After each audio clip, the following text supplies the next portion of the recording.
वंदे मातरम साथियों।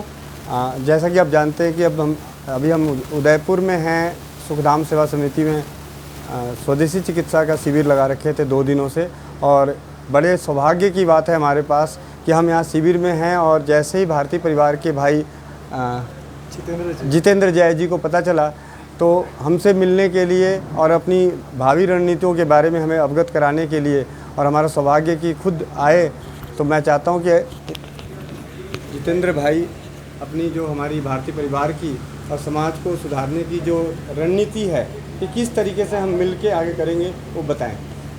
आप सभी को मेरा वंदे मातरम। मैं जितेंद्र जैन, भारतीय परिवार संगठन से। अभी हम अगला शिविर जो करने वाले वो 2 और 3 जुलाई को है।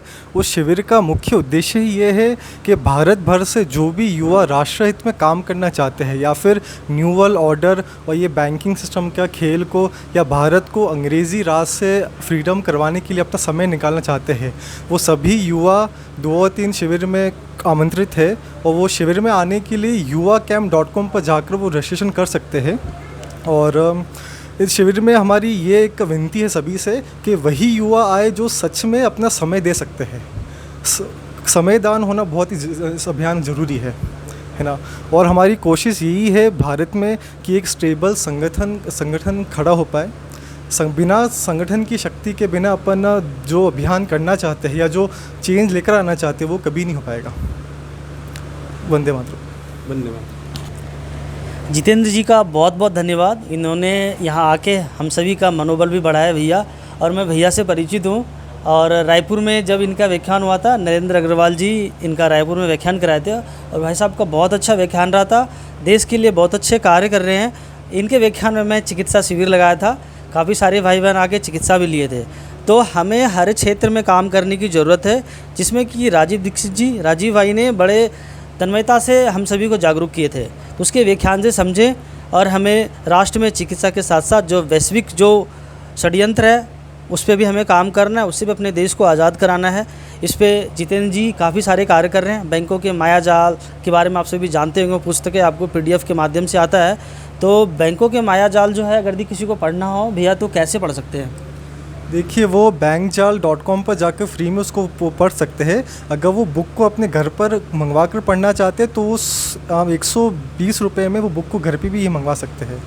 और देखिए, बैंकों का मायाजाल किताब को पढ़ना बहुत ज़्यादा ज़रूरी है, क्योंकि अपने को ये पता है कि ये कुछ बाहर के लोग हैं जो भारत को कंट्रोल करते हैं, पर वो किस रास्ते से कंट्रोल करते हैं वो अभी तक हम नहीं समझ पाए, या देश के लोगों तक हम विचार नहीं अभी तक उनको अपने भेजा है।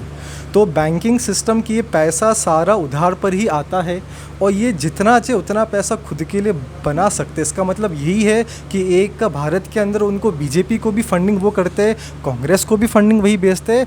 आम आदमी या आप लोग भी कोई पार्टी बना दोगे तो आपको भी फंडिंग उनके थ्रू ही होनी है। तो भारत में किसी की भी सरकार बैठी हो, काम ऊपर वालों का ही होता है जो उनको फ़ंड करता है। तो बैंकिंग सिस्टम को समझना बहुत ज़्यादा ही ज़रूरी है अपन सभी को। बिल्कुल बिल्कुल। वैसे युवाओं का और भी प्रश्न रहता है कि जैसे आपने अपने विचार रखे, तो जैसे आपसे जुड़ना चाहे, आपके साथ काम करना चाहे, वो आपके साथ कैसे काम कर सकता है?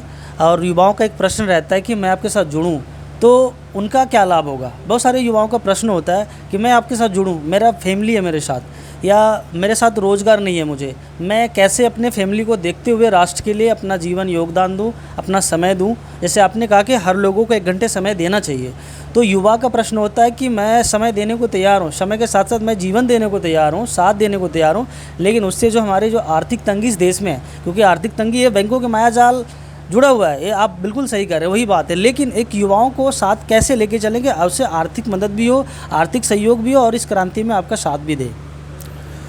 इस बात के लिए मैं आपको अच्छे से बताना चाहता हूँ एक बार तो, कि कोई भी युवा अगर देश में काम करने के लिए या फिर समाज हित के लिए निकलता है तो ये बात तो ऑब्वियस है कि उसको उसका घर खर्च तो खुद उठा नहीं सकता है। अगर वो युवा जॉब करता है, बिज़नेस करता है, तो उसका घर खर्च खुद ही अपने संभाल लेगा। परंतु अगर इनमें से कुछ भी नहीं वो करता है, अगर वो सिर्फ पूरा समय देश हित में ही नहीं निकालता है, तो ये हमारी जिम्मेदारी है कि हम आपका खर्च और आपके घर का खर्च की जिम्मेदारी हमारी होगी, वो जिम्मेदारी है संगठन की। और उस संगठन को वो जिम्मेदारी उठाने वाले बहुत सारे साथियों ने हमें दान भी दिया है, और उनका वचन है कि आगे जितने भी युवा हमारे साथ में जुड़ते रहेंगे उन सभी की मिनिमम जो भी उनकी रिक्वायरमेंट है, हर युवा की कोई ना कोई रिक्वायरमेंट तो बेसिकली होती है। अगर आप भी एक जगह दूसरी पे जाते हो, ट्रेन का खर्च आ जाता है, अपने बस का ये खर्च आता है, वो रिक्वायरमेंट तो होती ही है। तो वो सभी रिक्वायरमेंट हम लोग ही उठाएंगे, उसके लिए आपको बिल्कुल भी चिंता करने की आवश्यकता नहीं है। और समाज में ऐसे बहुत अच्छे व्यक्ति हैं जो राष्ट्रहित में फंडिंग करते ही हैं। उसकी समस्या न तो हमें अभी तक हुई है, न आगे भविष्य में कभी होगी। हम इसी की ही अच्छी उम्मीद है। बिल्कुल जितेंद्र जी, आपने बहुत अच्छे विचार रखे। तो सभी युवाओं से ये विनती है, समझिए हमारे साथ आप सभी के साथ भाई तैयार हैं, जिसमें कि आप सभी को मदद मिलेंगे। तो भैया, आप और कुछ कहना चाहें अपने अभियान के बारे में तो ज़रूर बताएं। एक और बात कहना चाहूँगा कि कोई भी साथी जितना समय देना चाहते हैं वो उतना भी हमको ऑनलाइन आकर रजिस्ट्रेशन कर सकता है। bankjal.com पर जाकर बता सकते हो कि आपको पूरा महीना ही आपको हमारे साथ में काम में आना है, या महीने में आप पूरा समय नहीं दे सकते, आप खाली महीने के 3 दिन दे सकते हो, हफ्ता भर दे सकते हो। पर जो आप वचन दे कि मैं महीने के 1 हफ्ता तो राष्ट्रहित में समय दूंगा ही हूँ, तो अपने वचन पर ज़रूर आप भी रहे।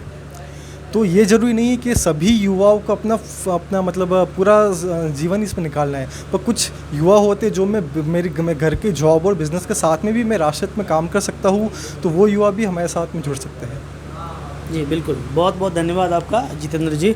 तो आप सभी युवाओं से ये विनती है, राष्ट्र के लिए अपना समय दीजिए, योगदान दीजिए, क्योंकि युवा शक्ति की मदद से ही हम अपने देश को बदल सकते हैं, एक अच्छी व्यवस्था ला सकते हैं, एक अच्छी सिस्टम ला सकते हैं, तभी कोई क्रांति खड़ी होगी। तो आप सभी युवाओं की बहुत ज़रूरत है, अपने जीवन का कुछ हिस्सा समय निकाल करके ज़रूर दें, जिससे कि आप सभी को और इस देश के लिए एक नई व्यवस्था खड़ी होगी। जो राजीव भाई का सपना था वो पूरा होगा। तो इसी जानकारी के साथ पुनः आप सभी से मिलेंगे, तब तक के लिए नमस्ते। वंदे मातरम। वंदे मातरम।